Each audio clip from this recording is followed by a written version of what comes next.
네, 저희 조국인 지금 대한민국 땅에서는 우리 대통령 선거가 한창 진행 중입니다. 여러분 이미 투표하셨죠? 대부분 그죠? 네, 우리 언론을 보니까 미리 다음 돌아오는 수요일이 이제 본래 선거인데 사전 투표를 한 이틀간 진행했나 봐요. 근데 사전 투표율이 35%가 넘을 정도로 굉장히 많은 분들이 투표를 했습니다. 뭐 다음 주 수요일이면 결과가 나오겠지만 누가 뽑히든 내가 지지하는 후보가 되지 않았다 하더라도 우리가 그 후보가 좀 한국 사회를 잘 통합하고 또 하나님의 뜻에 합당한 통치를 할 수 있도록 저희가 같이 기도했으면 좋겠어요. 대통령 선거니까 한번 좀 이런 질문을 해보고 싶은데, 여러분 그 대통령이 가장 인기 있을 때가 언제일까요? 대통령이 가장 인기 있을 때가 여러분 언제인 것 같으세요? 아마 대통령 되기 전인 것 같아요. 네. 후보자일 때가 대통령의 인기가 가장 좋은 것 같습니다. 몇몇 예외가 있기는 하지만 대체로 보면 후보일 때 인기가 가장 좋고요. 대통령이 된 시점부터 해서 점점 길게 보면 이렇게 인기가 하락하는 것을 알 수 있어요. 여러분 이유가 뭐겠습니까? 후보일 때는 기대감이 굉장히 높잖아요. 저 후보가 대통령이 돼서 좀 뭔가 새로운 일을 행하고 그리고 뭔가 좀 바꾸어 주기를 기대하는 마음이 높다 보니까 아무래도 지지율이 좀 높은데요. 그런데 시간이 지나면서 이제 임기가 지날수록 좀 한두 가지 실망하는 것들이 자꾸 생기죠. 집값을 내려주길 바랬더니 너무 집값이 올라가고, 또 취업할 수 있는 길을 열어주길 바랬더니 실업률은 또 자꾸 막 올라가고, 나라가 안정되었으면 좋겠는데 혼란스럽고, 이러한 것들 때문에 지지율이 갈수록 떨어지게 되죠. 사실 그 책임이 뭐 다 대통령에게만 있는 것은 아님에도 불구하고 지도자라는 이유만으로 우리가 그렇게 지지율이 떨어져 갈 수밖에 없어요. 근데 오늘 본문에 나온 세례 요한도요, 예수님에 대해서 좀 이런 마음을 가졌던 것 같아요. 본문을 보면은 세례 요한이 질문으로 오늘 말씀이 시작이 돼요. 19절 말씀을 보면은 요한이 그 제자 중에 둘을 불러서 주께 보내어 이르되 오실 그이가 당신이 오니까 우리가 다른 일을 기다리오리까 하라, 이렇게 질문했어요. 누가복음 3장 19절부터 20절 말씀에 따르면요, 세례 요한이 지금 어디에 있냐면 감옥에 갇혀 있어요. 그래서 자기가 못 물어보니까 지금 제자들을 부른 거예요. 왜 감옥에 갇혔냐면 갈릴리 분봉왕인 헤롯 안디바가 자기 동생의 아내인 헤로디아라는 여자랑 불륜 관계를 맺고 심지어 결혼까지 하게 되었어요. 그래서 이 일에 대해서 세례 요한이 비판을 했더니 세례 요한을 감옥에 가두어 버린 것이죠. 이 감옥에 갇혀 있는 세례 요한이 어느 날 좀 의구심이 들었던 것 같습니다. 예수가 과연 정말 메시아가 맞는가, 이런 생각을 좀 했던 것 같아요. 그래서 제자들을 통해서 이 질문을 예수님께 직접 했던 거죠. 그래서 20절 말씀에 제자들이 예수님께 나아가 질문합니다. 당신께 여쭤보라고 하기를 오실 그이가 당신이 오니까 우리가 다른 일을 기다리오리까. 여기서 오실 그이라고 하는 이 표현은 메시아, 즉 구원자를 의미해요.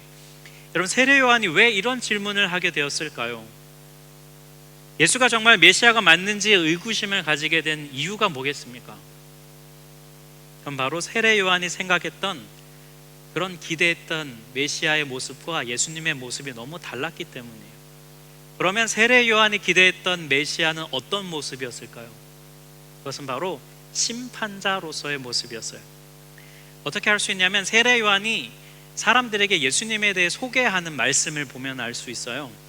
본문 앞 3장 9절 말씀을 보면은 이미 도끼가 나무 뿌리에 놓였으니 좋은 열매를 맺지 아니하는 나무마다 찍혀 불에 던져지리라. 예수님이 도끼라는 거예요. 그래서 너희들 중에 좋지 않은 나무는 그분이 다 찍어서 불에 던져버릴 것이다 라고 말씀하는 거죠. 심판하실 거란 거예요. 또 17절 말씀을 보면은 손에 키를 들고 자기 타작마당을 정하게 하사 알곡은 모아 곳간에 들이고 쭉정이는 꺼지지 않는 불에 태우시리라. 키를 딱 들고서 쭉정이와 알곡이 섞인 것을 계속 이렇게 키질을 하면서 바람에 날린 쭉정이는 버려주고 알맹이만 모아놓고 그 떨어진 쭉정이를 모아 불에 태워버린다는 거예요. 심판의 메시지죠. 그래서 세례 요한이 생각했던 메시아는 이 현실 세상에 악하고 아주 나쁜, 하나님 보시기에 타락한 불순종하는 무리들에게 심판을 행하는 정의를 행하는 그런 심판자가 바로 메시아라고 생각했고, 이 모습을 예수님에게 기대했던 것이죠. 그런데 막상 예수님을 보니까 심판의 메시지를 전하기는 하는데 그것보다 훨씬 더 많이 하는 게 뭐냐면 용서와 자비와 사랑의 메시지, 그리고 사랑의 행위를 훨씬 더 많이 하시는 예수님을 보게 되고 듣게 된 거예요. 그래서 세례 요한이 이런 질문을 하는 겁니다. 당신이 정말 그 메시아가 맞습니까? 이 질문을 하는 것이죠. 여기에 대해서 예수님이 어떻게 반응하셨을까요? 21절 본문을 보면은 마침 이 질문한 때에 예수께서 질병과 고통과 악기 들린 사람들을 고치시고 맹인도 보게 하실 때였습니다. 세례 요한의 제자들이 예수님을 찾아왔더니 예수님이 이런 일을 하고 계신 거예요.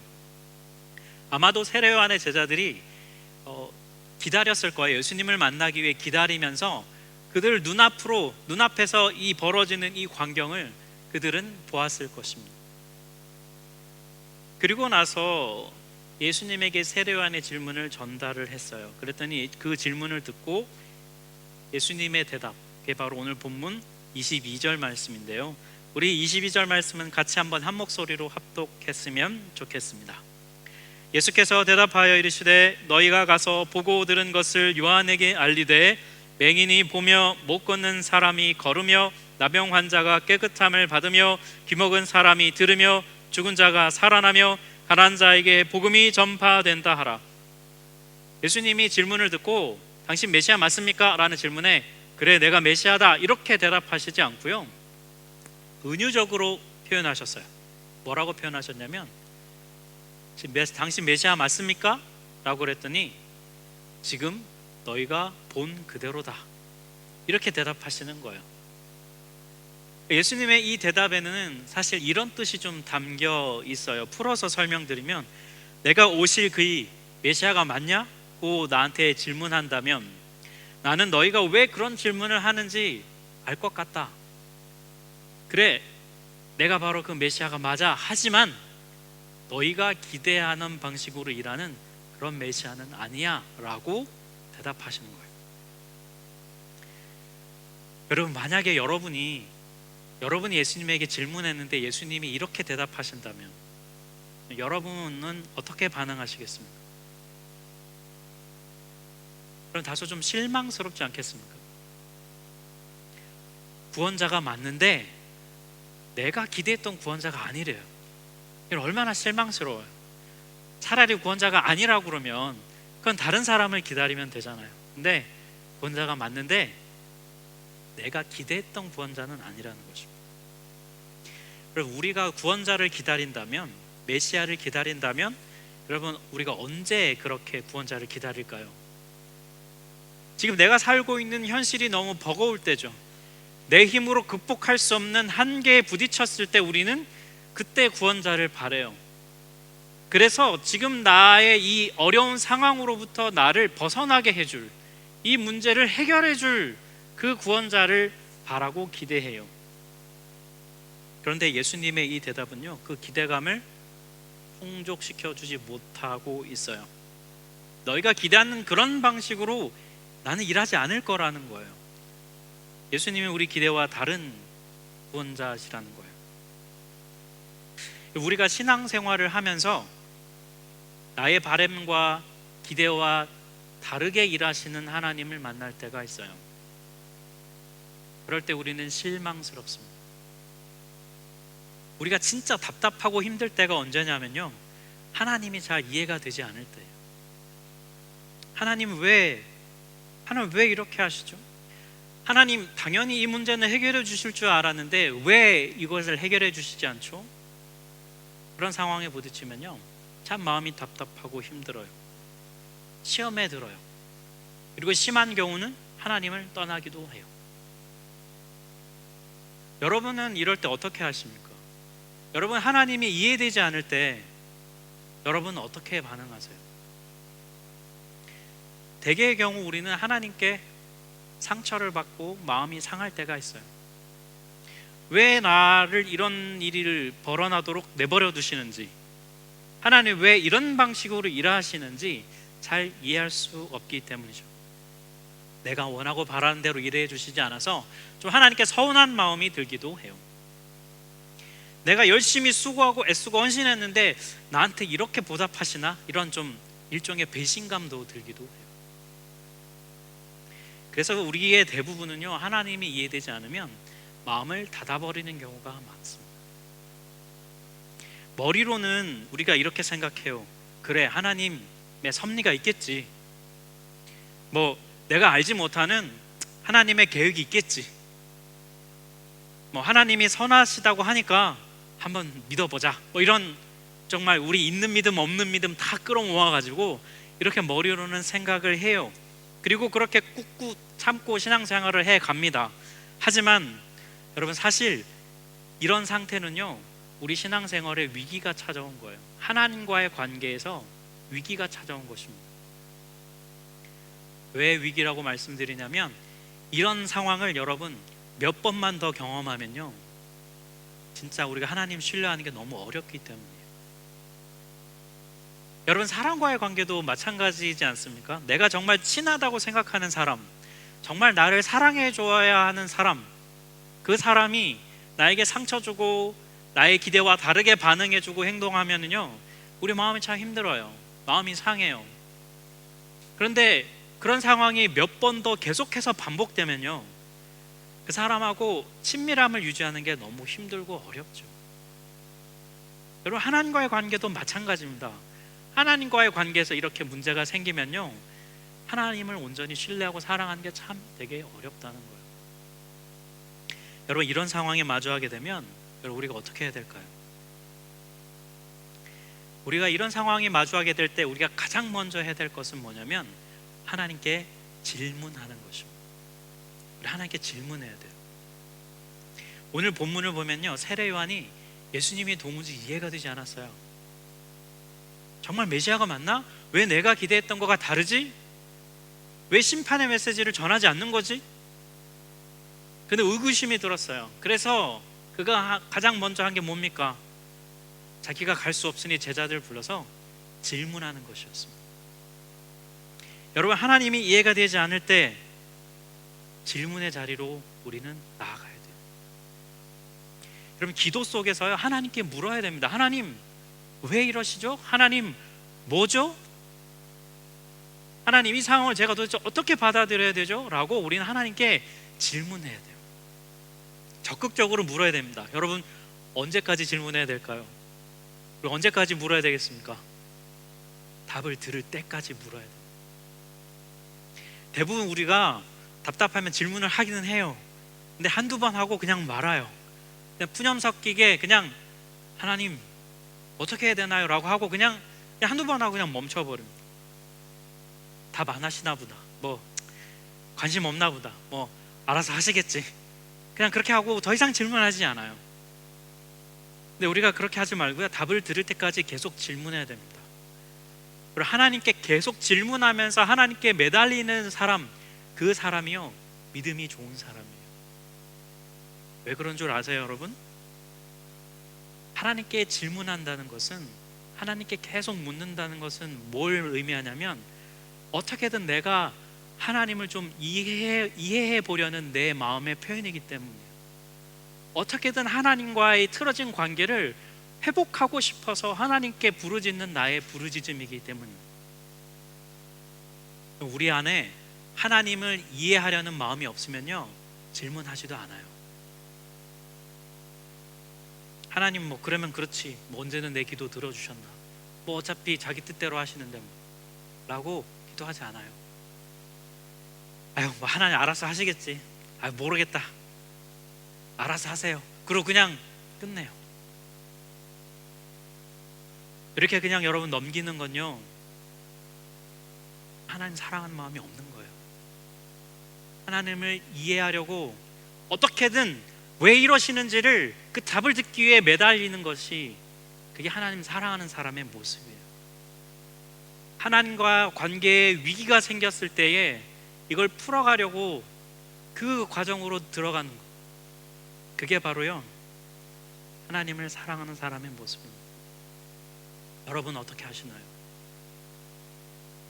이런 성경의 인물 중에서 하나님이 이해되지 않아서 진짜 하나님을 이해해 보려고 발버둥 친 여러 사람들이 나오는데, 그 중에 가장 대표적인 사람이 누가 있을까요?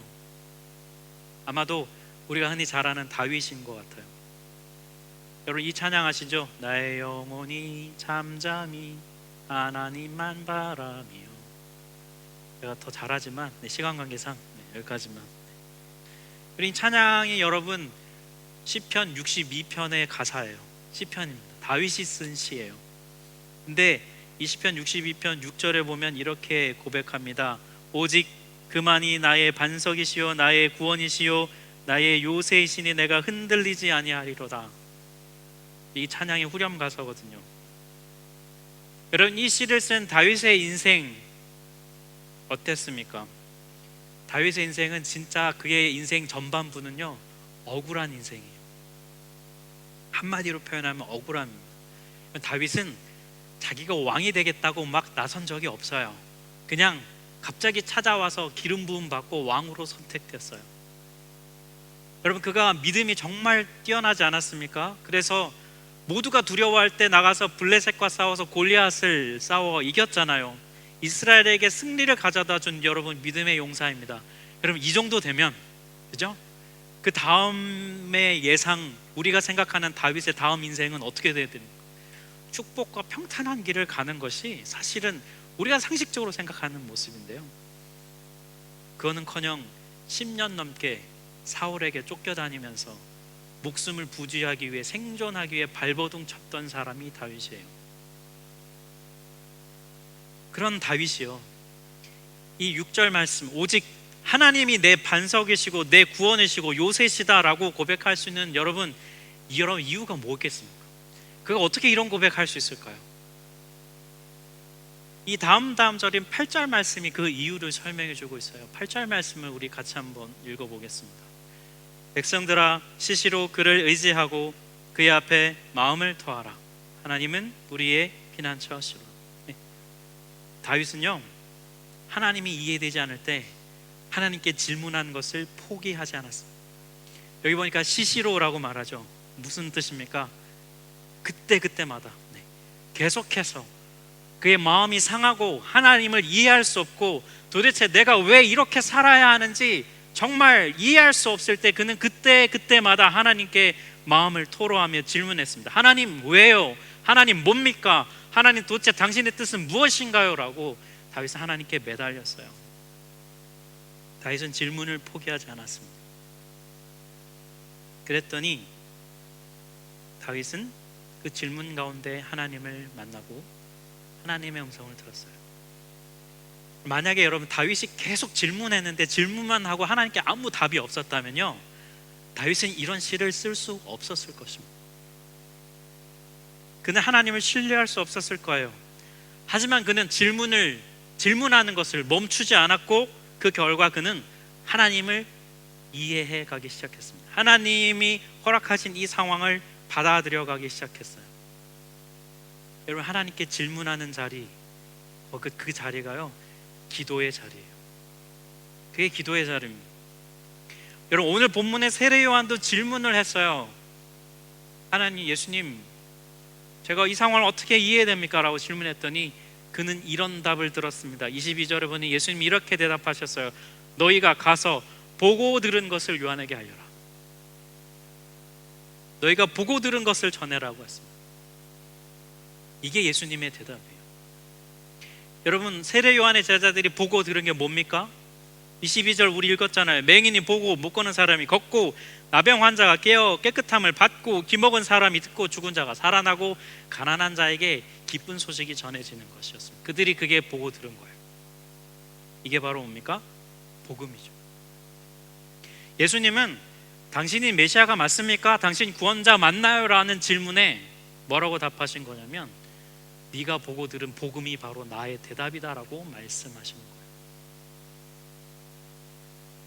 여러분, 상황이 잘 이해가 되지 않아서 이해할 수 없어서 하나님께 질문하면 대체로 하나님이 뭐라고 대답하시던가요? 저도 예전에 개인적인 일로 하나님께 정말 진지하게 질문했던 적이 있어요. 하나님, 도대체 이 상황을 제가 어떻게 받아들여야 합니까? 하나님 도대체 저한테 왜 이러시나요? 라고 하나님께 기도했던 적이 있어요. 그랬더니 하나님의 대답이 뭐였냐면, 지지난번에도 한 말씀드렸는데 사랑한다 라는 거였습니다. 제가 가만히 있을 수 없잖아요, 여러분. 그럴 때는 가만히 있으면 안 됩니다.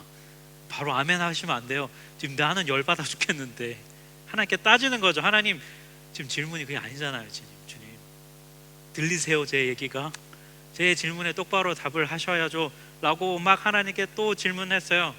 그랬더니 또 답이 왔습니다. 무슨 답이 왔을까요? 정말 많이 사랑한다 했어요. 정말 속 터집니다, 여러분. 그래서 제가 곰곰이 생각해 봤어요. 하나님이 내가 하는 말을 이해 못 하실 분은 아닌데 왜 이렇게 대답하실까? 그러면서 그 씨름 속에서, 하나님의 대답 속에서 제가 깨닫게 된 게 하나 있는데요. 제 질문에 하나님은 복음으로 대답하시는 거잖아요, 그죠? 내가 이해할 수 없어서 하나님께 질문했더니, 내가 이해할 수 없다고 했더니 하나님은 내가 이해할 수 없는 복음으로 대답하신다는 거였습니다. 이게 무슨 말이냐고요? 여러분, 복음이 뭡니까? 나 같은 이런 죄인, 이런 나 같은 존재를 위해서 예수님께서 죽으셨다는 것이 바로 복음이잖아요. 여러분, 이게 이해가 되세요? 그럼 복음이 머리로 이해가 되십니까? 복음은 우리가 이해할 수 있는 게 아니라요, 우리가 그냥 믿음으로 받아들일 뿐이에요.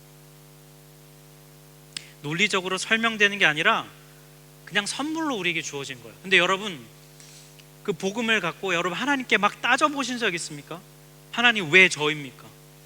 하나님 이거 왜 이렇게 하셨습니까? 라고 여러분 하나님께 정말 진지하게 여러분 따져보신 적 있으세요? 이해되지 않아서?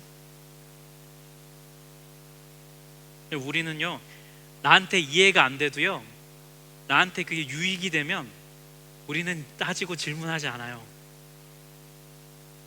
한번 예를 들어볼까요? 여러분, 로또 복권 사시는 분 계세요? 로또? 1등 당첨되시면 꼭 저한테 신고하시고 같이 친하게 지냈으면 좋겠어요. 그럼 로또 복권에 당첨될 확률 얼마인지 혹시 아십니까?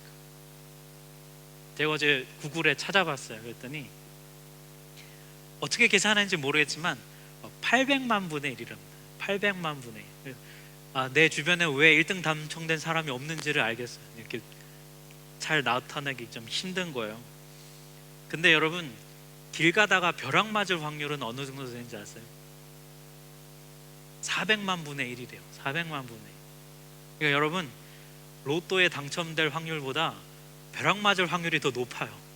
그러니까 여러분, 로또를 사시려면 일단 벼락부터 한번 맞고 그 확률을 절반을 줄인 다음에 하시는 것이 확률상도 높아요, 수학적으로 보면. 근데 여러분, 만약 예를 들어서 여러분이 로또에 당첨됐다고 한번 가정해 보세요. 여러분, 이 상황이 논리적으로 여러분 이해가 되죠? 800만 분의 1이에요. 800만 분의 1. 이거는 사실 일어나기 어려운 일입니다. 근데 그게 나한테 일어났어요.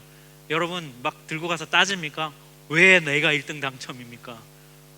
뭡니까? 여러분 이렇게 따지나요? 여러분 따지지 않아요. 돈 주세요 하고 기뻐하지. 근데 여러분 벼락 맞으면 질문하겠죠. 하나님 뭡니까? 여러분, 나 같은 이런 자를 위해서 하나님의 아들인 예수가 죽었다는 것은요, 이건 논리적으로 이해할 수 없는 거예요, 이 복음은. 그런데 이렇게 머리로 이해되지 않는 복음 앞에서는 우리는 잠잠하면서 왜 내 삶에 일어나는 어려움과 환난 앞에서 이해할 수 없다고 우리는 그렇게 하나님 앞에 불신하고 원망하고 나갈까요? 우리 마음속에는요, 아주 고약한 한 가지 버릇이 있어요. 그게 뭐냐면 하나님을 컨트롤하려는 태도입니다. 하나님이 나를 사랑한다면 나를 이 길로 인도하셔야 된다고 하는 여러 우리만의 인생의 내비게이션이 켜 있어요. 그래서 하나님과 같이 길을 가는데 하나님이 경로를 이탈해요. 그럼 우리가 계속 하나님한테 알려줍니다. 경로를 이탈했습니다. 하나님 우회전하셔야 됩니다. 다음 길에서 우회전하셔야 돼요. 근데 하나님 또 좌회전하세요. 그러면 계속해서 하나님께 얘기하는 거예요. 경로를 이탈했습니다. 여러분, 우리가 이 하나님을 컨트롤하려는 마음이 우리 안에 있는데, 이 컨트롤하려는 마음이 가장 극대화될 때, 가장 많이 드러날 때가 언제냐면 하나님이 이해되지 않을 때, 하나님의 인도하심을 받아들이기가 어려울 때, 그때 우리의 이 마음이 가장 많이 드러납니다. 내 안에 감추어 놓았던 하나님 컨트롤하려는 마음이 가장 많이 드러날 때가 바로 이때예요. 이때는 회개해야 될 때입니다. 분명 하나님에 대한 원망과 이해할 수 없는 인도하심에 대한 마음의 탄식이 터져 나와야 합니다. 그걸로, 그 질문으로 기도가 시작되어야 해요. 그런데 그렇게 하다 보면 많은 경우에 우리의 마음속에 하나님을 컨트롤하려는 마음이 드러나게 됩니다. 그래서 하나님 탄식과 질문으로 시작된 우리의 기도가 회개로 변화될 때, 여러분, 거기가 바로 하나님을 만나는 자리.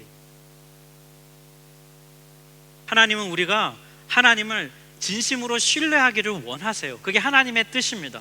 그런데 우리 안에 하나님을 컨트롤하려는 마음이 있으면 하나님을 신뢰할 수 없다는 거 하나님 잘 아세요. 그래서 하나님은 어떻게 하시냐면 우리가 질문하러 나오기를 기다리십니다.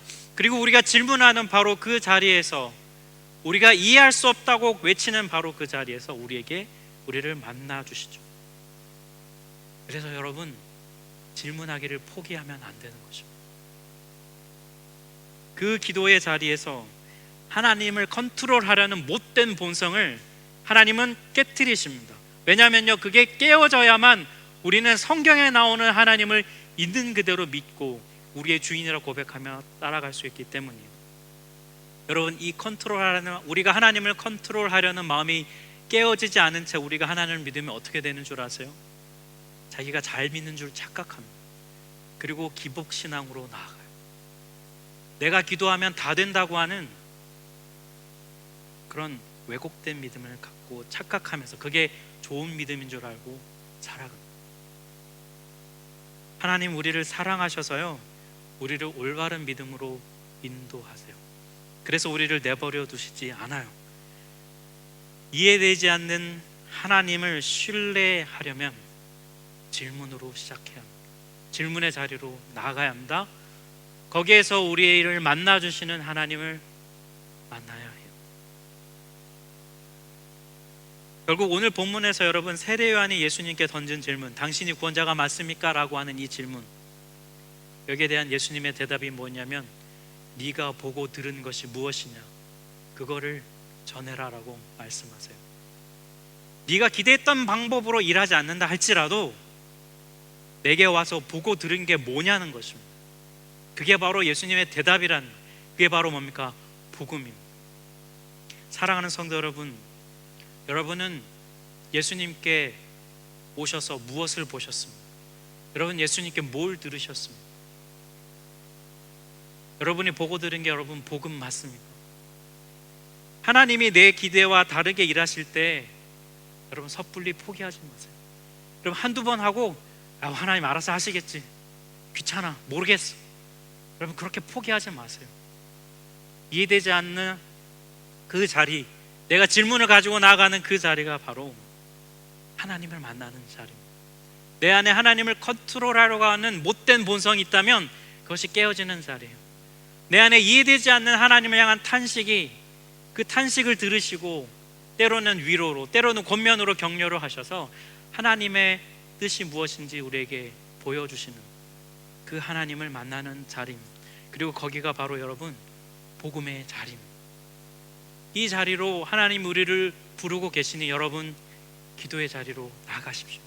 질문의 자리로 나아가십시오. 거기서 하나님이 진짜 내 구원자라고 고백할 수 있는 우리가 되기를 주님의 이름으로 축복합니다. 우리 같이 찬양